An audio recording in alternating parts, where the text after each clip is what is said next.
So it's day 39 of training in this journey, and there's two things I want to chat about today.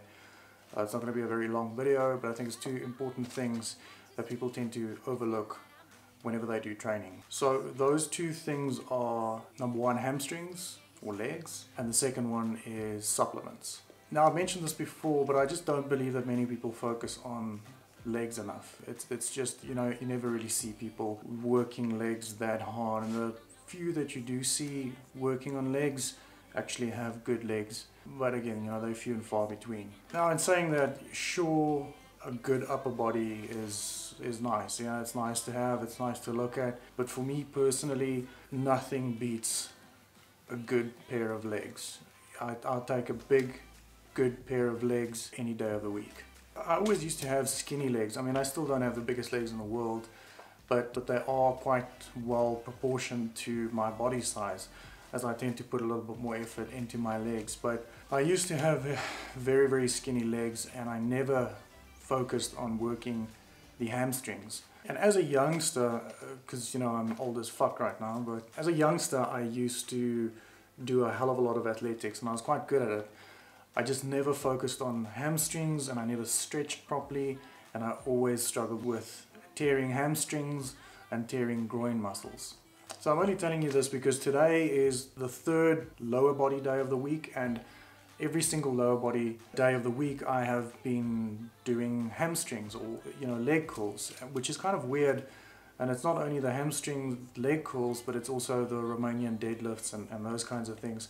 I've never really followed a program that focuses so much on hamstrings, and ever since I've been doing the hamstring thing a little bit more, a lot of other things have kind of started making sense regarding leg development.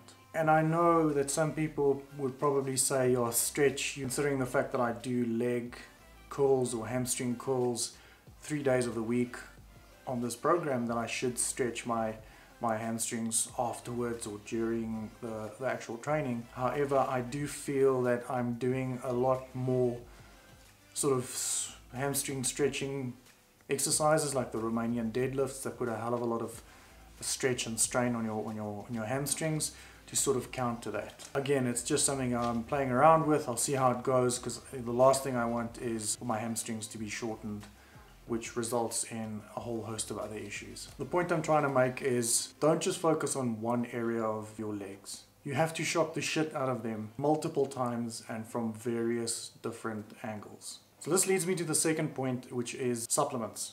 And I just have to say that supplements are expensive as fuck.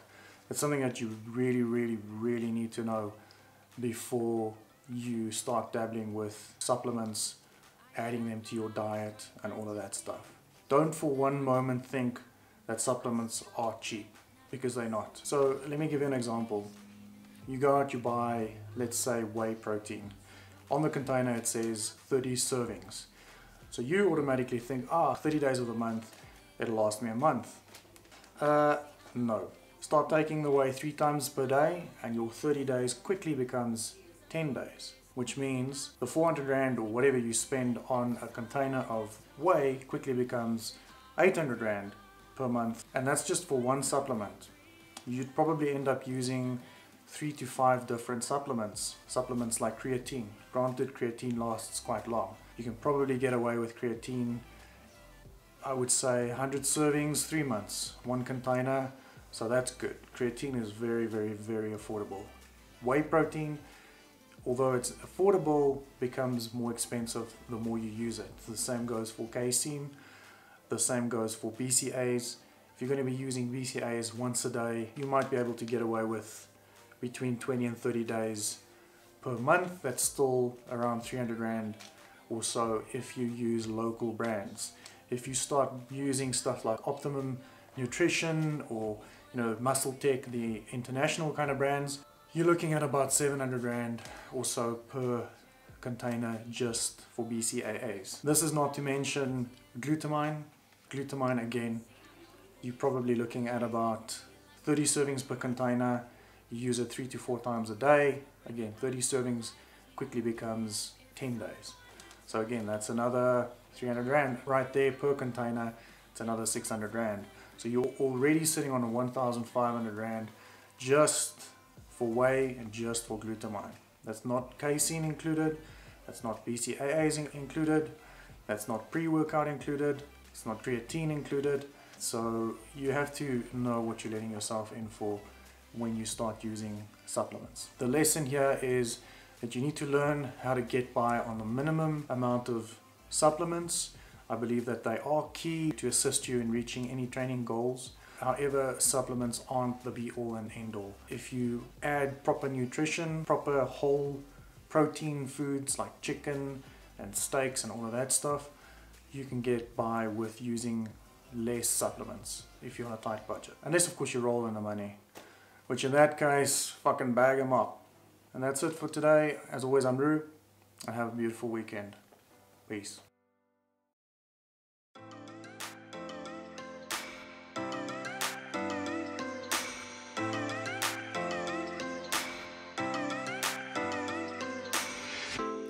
I shut my eyes, trying not to speak, pretend that I'm dreaming. I smell your breath, not listening, but I still hear you screaming. Going under. One step away till you hear what I'm saying. Sounds like thunder. And the clouds are closing in. You see, I know this, but the last days in real life I've noticed. Losing focus, breaking up from our life as we know it. If someone had told me that I will take off and find something greener, greener than gold.